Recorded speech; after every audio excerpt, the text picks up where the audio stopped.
Hello friends, आज हम लोग इस वीडियो में बात करने वाले हैं बौद्ध धर्म से रिलेटेड जितने भी प्रश्न हो सकते थे वो मैंने इस वीडियो में लाए हैं। बहुत ही अच्छे लेवल का प्रश्न है और सिलेक्टेड प्रश्न है, तो चलिए हम लोग स्टार्ट करते हैं। पहला प्रश्न है, बौद्ध धर्म के संस्थापक किसे माना जाता है? ठीक है, बौद्ध धर्म का संस्थापक किसे माना जाता है? तो इसका आंसर क्या होगा? गौतम बुद्ध। अगला प्रश्न है, एशिया का ज्योतिपुंज किसे कहा जाता है? तो गौतम बुद्ध को। अगला प्रश्न है, गौतम बुद्ध का जन्म प्रतीक चिन्ह क्या है? तो इसका आंसर होगा कमल और सांड। अगला प्रश्न है, गौतम बुद्ध का गृह त्याग का प्रतीक चिन्ह क्या कहलाया था? इसका आंसर होगा घोड़ा। अगला प्रश्न है, गौतम बुद्ध का मृत्यु का प्रतीक चिन्ह क्या है? तो स्तूप। अगला प्रश्न है, गौतम बुद्ध का जन्म कब और कहाँ हुआ था? इसका आंसर होगा 563 ईसा पूर्व में कपिल वस्तु के लुम्बिनी नामक स्थान पर। ठीक है, 563 ईसा पूर्व के कपिल वस्तु के लुम्बिनी नामक स्थान पर। अगला प्रश्न है, गौतम बुद्ध के पिता का नाम क्या था? तो सुधोधन। क्या नाम था? सुधोधन। अगला प्रश्न है, गौतम बुद्ध की माता का क्या नाम था? तो माया देवी। माया देवी उसकी अपनी माँ थी जो कि 7 दिन बाद मर गई थी, और उसका लालन पालन कौन किया था? तो प्रजापति गौतमी। अगला प्रश्न है, गौतम बुद्ध की सौतेली माँ का नाम क्या था? तो प्रजापति गौतमी। गौतम बुद्ध को प्रजापति गौतमी ने ही पाला था जो कि उसकी सौतेली माँ थी। गौतम बुद्ध का बचपन का नाम क्या था? तो सिद्धार्थ। अगला प्रश्न है, गौतम बुद्ध की पत्नी का नाम क्या था? तो यशोधरा। अगला प्रश्न है, गौतम बुद्ध के बेटे का नाम क्या था? तो राहुल। अगला प्रश्न है, गौतम बुद्ध का गृह त्याग क्या कहलाया? तो महाविनिष्कर्मण। अगला प्रश्न है, गौतम बुद्ध का गृह त्याग क्या कहलाया? तो महाविनिष्कर्मण। अगला प्रश्न है, गौतम बुद्ध ने सांख्य दर्शन की शिक्षा किससे ग्रहण की थी? तो वैशाली के अलार कलाम, जो कि इनके पहले गुरु थे। ठीक है, गौतम बुद्ध के प्रथम गुरु कौन थे? तो अलार कलाम। अगला प्रश्न है, गौतम बुद्ध को ज्ञान की प्राप्ति कहाँ से हुआ था? तो बोध गया में। ठीक है, बोध गया में हुआ था। ये वैशाख का पूर्णिमा था। क्या था? वैशाख का पूर्णिमा। वैशाख का पूर्णिमा के दिन, ठीक है, रात में हुआ था, और पीपल वृक्ष के नीचे हुआ था। ठीक है। अगला प्रश्न है, गौतम बुद्ध ने अपना पहला उपदेश कहाँ दिया था? तो सारनाथ में। कहाँ दिया था? सारनाथ में। अगला प्रश्न है, गौतम बुद्ध ने, ठीक है, गौतम बुद्ध ने अपना उपदेश जनसाधारण भाषा किस भाषा में दिया था? तो मतलब पाली भाषा में। गौतम बुद्ध ने अपना उपदेश किस भाषा में दिया था? तो पाली भाषा में। अगला प्रश्न है, गौतम बुद्ध ने सर्वाधिक उपदेश कहाँ दिए थे? ठीक है, सर्वाधिक उपदेश कहाँ दिए थे? तो कौशल देश की राजधानी श्रावस्ती में। ठीक है, कहाँ दी थी सबसे अधिक? तो कौशल देश की राजधानी श्रावस्ती में। अगला प्रश्न है, गौतम बुद्ध के कौन कौन से अनुयायी थे? ठीक है, कौन कौन से राजा थे अनुयायी थे? तो इसका आंसर होगा बिंबिसार, प्रसेनजीत और उदयन। ठीक है, क्या था? उदयन। अगला प्रश्न है, गौतम बुद्ध की मृत्यु 80 वर्ष की अवस्था में 483 ईसा पूर्व में हुआ था। ठीक है, क्या हुआ था? 483 ईसा पूर्व में। ईसा पूर्व में कहाँ हुआ था? तो गौतम बुद्ध की मृत्यु कहाँ हुआ था? तो महापरिनिवारण। ठीक है, गौतम बुद्ध का मृत्यु क्या कहलाया? महापरिनिवारण। अगला प्रश्न है, गौतम बुद्ध के अवशेष को कितने भागों में बांटा था?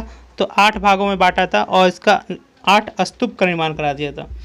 बौद्ध धर्म की जानकारी कहाँ से प्राप्त होती है? तो त्रिपिटक से। ठीक है, कहाँ से प्राप्त होती है? तो त्रिपिटक से प्राप्त होती है बौद्ध धर्म की जानकारी। अगला प्रश्न है, त्रिपिटक किस भाषा में लिखा हुआ था? ठीक है, त्रिपिटक जो था किस भाषा में लिखा हुआ था? तो पाली भाषा में।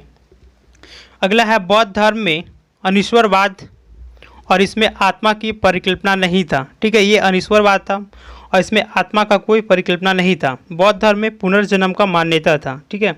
अगला प्रश्न है, बौद्ध धर्म के प्रचार प्रसार के लिए जिन्होंने संन्यास ग्रहण किया उन्हें क्या कहलाया? तो वो क्या कहलाए थे? निवारण। ठीक है। अगला प्रश्न है, विश्व दुखों से भरा है यह सिद्धांत बुद्ध ने कहाँ से लिया था? तो उपनिषद से लिया था। कहाँ से लिया था? उपनिषद से। अगला प्रश्न है, बौद्ध धर्म में सम्मिलित होने के लिए न्यूनतम आयु सीमा कितना वर्ष था? तो 15 वर्ष। अगला प्रश्न है, बौद्ध धर्म के त्रिरत्न कौन कौन थे? तो बुद्ध, धम्म, संघ। ठीक है। अगला प्रश्न है, बौद्ध धर्म की प्रथम सभा समिति कहाँ हुआ था? तो 483 ईसा पूर्व में राजगीर में हुआ था। ठीक है। अध्यक्ष कौन था? तो महाकश्यप। किसके शासनकाल में हुआ था? तो अजातशत्रु। पहला कब हुआ था? 483 ईसा पूर्व में राजगीर में हुआ था। अध्यक्ष कौन था? तो महाकश्यप। और शासनकाल किसका था?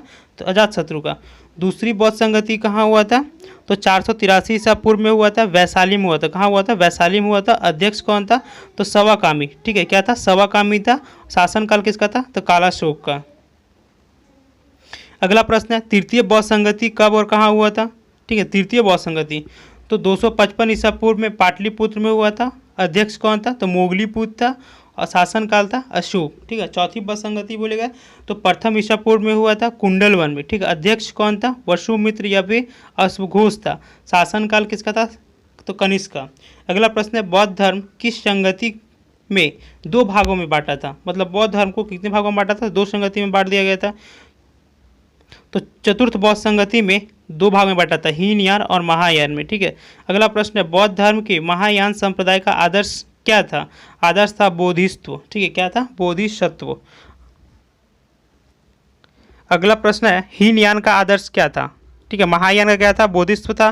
तो हीनयान का क्या था? अरहत पद। क्या था? अरहत पद था। ठीक है, अगला प्रश्न है, धार्मिक जुलूस का प्रारंभ सबसे पहले किसके द्वारा प्रारंभ किया गया था? धार्मिक जुलूस जो आज भी होता है, पहले भी होता था, वो बौद्ध धर्म के द्वारा सबसे पहले स्टार्ट किया गया था। किसके द्वारा स्टार्ट किया गया था? बौद्ध धर्म के द्वारा। अगला प्रश्न है, बौद्ध धर्म का सबसे पवित्र त्यौहार क्या है? तो वैशाख का पूर्णिमा, क्योंकि वैशाख का पूर्णिमा के दिन ही गौतम बुद्ध का जन्म हुआ था। वैशाख का पूर्णिमा ही गौतम बुद्ध का ज्ञान का प्राप्ति हुआ था, निरंजना नदी के किनारे पीपल वृक्ष के नीचे। ठीक है, बोध गया में। और वैशाख का पूर्णिमा का दिन गौतम बुद्ध का मृत्यु हुआ था। ठीक है, अगला प्रश्न, गौतम बुद्ध का अष्ट मार्ग क्या है? तो इसका था सम्यक दृष्टि, सम्यक संकल्प, सम्यक वाणी, सम्यक कर्मांत, सम्यक संकल्प और सम्यक वाणी। और था सम्यक स्मृति और सम्यक समाधि। ठीक है, अगला प्रश्न है, अनीश्वरवाद के संबंध में। ठीक है, अनीश्वरवाद के संबंध में बौद्ध धर्म और जैन धर्म दोनों को समान था। मतलब अनीश्वरवाद का मान्यता दोनों में था, बौद्ध धर्म में भी था और जैन धर्म में भी था। अगर आपको वीडियो अच्छा लग रहा है तो लाइक कीजिए। अगर आप पहली बार हमारे चैनल पर आए तो हमारे चैनल को सब्सक्राइब कीजिए। हम इसी तरह का वीडियो लाते रहते हैं। चलिए अगला प्रश्न देखते हैं, सर्वाधिक बुद्ध मूर्तियों का निर्माण किस शैली के द्वारा किया गया था? मतलब सबसे अधिक बुद्ध मूर्ति का निर्माण कहाँ, किस शैली में हुआ था? गंधार शैली में हुआ था। ठीक है, और गौतम बुद्ध की प्रथम मूर्ति किस कला में बना था? तो मथुरा कला में। मतलब सर्वाधिक मूर्ति किस शैली में बना था? तो गंधार शैली में। और सबसे प्रथम मूर्ति कब बना था? तो मथुरा कला में बना था। ठीक है, अगला प्रश्न, भारत में उपासना की जाने वाली प्रथम मूर्ति संभवतः कौन सी थी? तो बुद्ध की मूर्ति।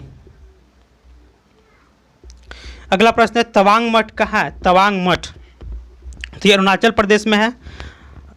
अगला प्रश्न है, हेमिस मठ कहाँ है? तो हेमिस मठ जो है लद्दाख जम्मू कश्मीर में। ठीक है, ये जो भी मठ लिया गया है बहुत ही सिलेक्टेड प्रश्न है और बहुत अच्छे लेवल का। ठीक है, ये सब एग्जाम में आया हुआ है और हमेशा आते रहता है, रिपीटेड है। ठीक है, अगला प्रश्न है, ताबो मठ कहाँ है? ताबो मठ कहाँ है? हिमाचल प्रदेश में। ठीक है, मी डार्लिंग मठ कहाँ है? देहरादून उत्तराखंड में। ये इस वीडियो का आखिरी प्रश्न है, बोधि मठ कहाँ है? तो बोध गया बिहार में। ठीक है, अगर आपको हमारा वीडियो अच्छा लगा हो तो इसे लाइक कीजिए और हमारे चैनल को सब्सक्राइब कीजिए और शेयर भी कीजिए। तो चलते हैं, मिलते हैं नेक्स्ट वीडियो में। जय हिंद।